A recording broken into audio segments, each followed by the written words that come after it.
আকাশ মেঘলা ছিল না কোনো বৃষ্টির পূর্বাভাসও, অথচ আকস্মিক এক বন্যায় নিমিষেই লণ্ডভণ্ড হয়ে যায় নেপালের বিস্তীর্ণ জনপদ। দাবি করা হয়েছে নেপালের তিব্বত সীমান্তে হঠাৎ 4.4 মাত্রার ভূমিকম্পের পর নেমে আসা এক তুষার ধসে থমকে গেছে লেনদেন নদীর স্রোত, আর তাতেই সৃষ্টি হয়েছে এই শতাব্দীর অন্যতম ভয়াবহ আকস্মিক বন্যা। রাত 10টা পর্যন্ত প্রায় 100 জনের মৃত্যুর খবর পাওয়া গেছে। বন্যায় ক্ষয়ক্ষতির পরিমাণ এবং হতাহতের সংখ্যা বাড়তে পারে বলে ধারণা করা হচ্ছে।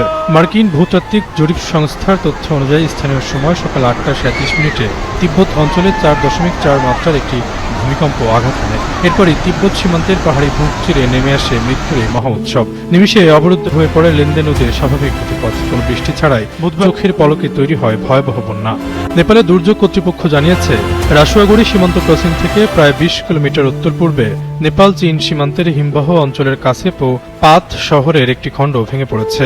সেই তুষার ধসটি হয় কোনো হিমবাহ হুদে পড়েছে অথবা নদীর গতিপথ রুদ্ধ করেছে।